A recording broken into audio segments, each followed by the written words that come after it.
Vamos lá começar agora a falar de antecedência, uma parte importantíssima da anamnese. Então, sem mais delongas, a gente precisa primeiro quebrar o mito de que antecedente a gente só vai usar em paciente idoso, em antiguidade, ali não tem nada a ver. Mas apesar de não ser equivalente, a gente vai utilizar aqui a ajuda da rainha Betinha para a gente entender essa parte fundamental da anamnese. E logo de cara, a primeira coisa que vem à nossa cabeça quando pensa em antecedentes pessoais fisiológicos é que é uma parte importantíssima da anamnese de uma mulher. Ah, mas eu só vou fazer em uma consulta com mulher? Não. Mas tem partes que são mais importantes para a consulta da mulher. Começando, por exemplo, com a parte de nascimento e desenvolvimento. Você vai chegar para o seu paciente e vai perguntar, olha, como foi o seu parto, como é que você nasceu, teve alguma intercorrência na gestação, nasceu de parto normal? Então, pergunta o tipo de parto, se é normal, se foi cesáreo. Pergunta se teve alguma intercorrência, pré-eclâmpsia, eclâmpsia ou alguma coisa do tipo. Pergunta também se teve alguma doença congênita. Então, se a paciente já nasceu com alguma coisa ou já foi diagnosticada logo ao nascer. E também com relação ao desenvolvimento dessa paciente. Então, se quando ela estava crescendo, estava amadurecendo, teve algum atraso para falar, quando foi que começou a falar, quando foi que começou a andar. Então, com relação à locomoção também é importante questionar. E se sempre acompanhou direitinho os colegas na escola, se precisou de algum reforço ou alguma coisa do tipo. Então, nascimento e desenvolvimento precisa perguntar. Outra coisa importantíssima agora mais para a questão da mulher, a gente vai perguntar o famoso gesta para. Como assim? A gente vai perguntar o número de gestações, partos e abortos. Simples. Como assim? Número de partos. Teve 5 partos. Número de gestações, ou seja, calma que não é sinônimo, tá? Gestação é diferente de parto. Parto é quando o bebê realmente chega a nascer. Gestação é quando você está grávida. Então, você pode estar grávida e ter um aborto e não ter um parto. Então, gestação, aborto e parto. Número de gestações, 10 gestações. Número de partos, 5. Número de abortos, 5. Então, você precisa anotar isso daí. E com relação aos partos, perguntar sobre o tipo, como eu já discuti, e também sobre os detalhes, se teve algum problema, se teve alguma intercorrência. Agora vamos praticar de uma forma que você vai encontrar lá nos prontuários, como é que isso aí vai estar escrito lá nos prontuários. Então a gente vai ter aí G3P2A1. Como é que a gente vai interpretar isso daí? G, gestação, beleza, tranquilo. 3 gestações. P2, 2 partos. A1, um aborto. Tranquilo demais. Outro exemplo, G2P0A1. Como assim? Calma. 2 gestações, 0 partos, 1 aborto. Calma, Lucas, que a conta não está fechando. Não está fechando de jeito nenhum. Tem 2 gestações, 1 aborto, nenhum parto. Se você parar para pensar, essa paciente está gestante. Teve um aborto e agora está com a segunda gestação. Vamos ver se vai ser um parto ou um aborto. Então, lembra sempre também, em caso de gestantes, você registrar a gestação atual, tá? Ok, ainda em antecedentes pessoais fisiológicos, a gente vai seguir para a próxima coisa fundamental nessa parte. E para isso, nossa rainha Betinha vai nos lembrar que ela é uma monarca. Então, quando a gente pensa em monarca, a gente só vai trocar uma letrinha e lembrar de perguntar sobre a menarca. Daí que a gente entra numa parte importantíssima que é a de ciclo menstrual e vida sexual. Então a gente vai precisar questionar ativamente sobre isso. Geralmente os pacientes ficam um pouco com vergonha de falar sobre isso, mas nessa parte você precisa perguntar. E o que você pergunta com naturalidade vai ser levado com naturalidade e respondido com naturalidade. Então, o que é que você precisa perguntar nessa parte da anamnese? Primeiro, sobre o ciclo menstrual, quando começou a menstruar, quando foi a última vez que menstruou. Então, quando começou a menarca, né? E quando terminou de menstruar, a menopausa, ok?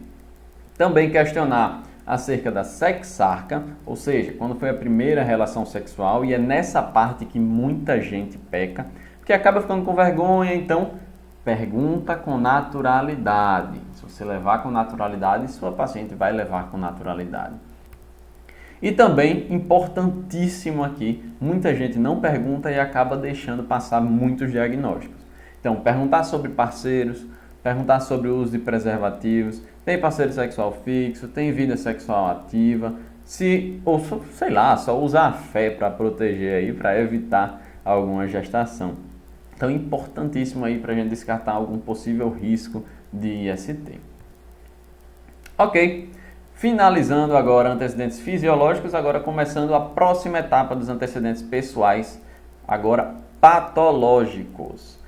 Começando, a gente vai perguntar como é que foi a infância da pessoa. Se teve alguma doença, que a gente chama de doenças próprias da infância.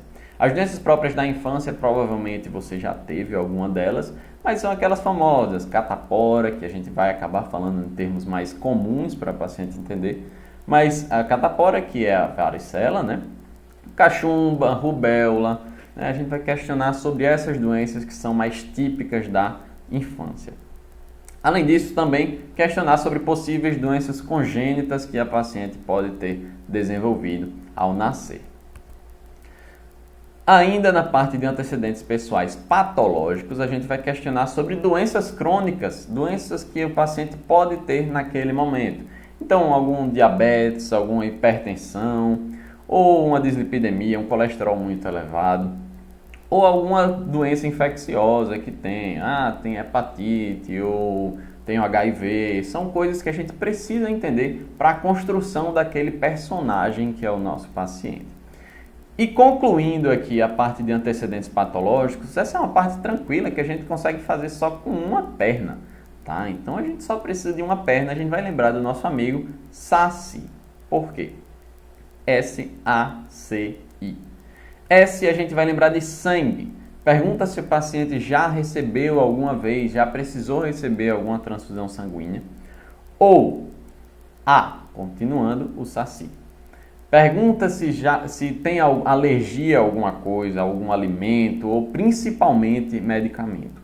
Isso causa muitos erros, principalmente no pronto-socorro. Quando você vai no pronto-socorro, você precisa questionar ativamente sobre alergia.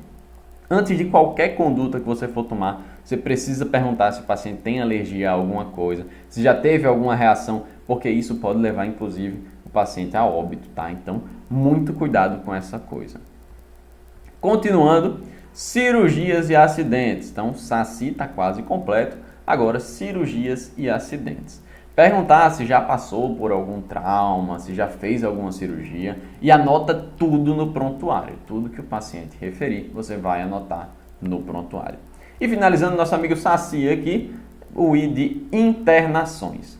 Se ele já teve alguma internação hospitalar, isso aí é importantíssimo para construir o histórico do seu paciente. Por exemplo, um paciente com asma, a gente precisa saber quantas internações ele teve, se já teve alguma, se já teve algum em UTI, tá? Então, muito importante essa parte. Finalizados os antecedentes pessoais, tanto fisiológicos como patológicos, vamos agora perguntar sobre a família do paciente. Como é que está a família, né? Então, não esquece desses pontos aqui. Primeiro, tem algum histórico de doenças, alguma doença que é muito prevalente na sua família? Tem alguém diabético, tem alguém hipertenso, alguma doença que algum parente tem? E outra coisa importantíssima que acaba tendo consequências na qualidade de vida do paciente, né? É a presença de algum infarto ou um AVC na família. A presença de um infarto ou AVC na família acaba aumentando demais o risco do próprio paciente ter um episódio no futuro, tá? Além disso, também perguntar sobre falecimentos, o que causou esse falecimento e com quantos anos aquele parente faleceu.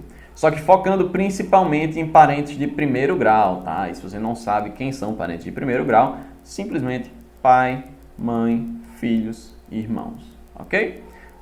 E avós? Não, avós são de segundo grau, tios também de segundo grau. Então, primeiro grau, pai, mãe, filhos e irmãos, ok? E também questionar sobre possíveis doenças genéticas na família, se tem alguma que é muito prevalente. Ah, mas o paciente até agora não demonstrou nenhuma doença genética, nenhuma doença de caráter genético.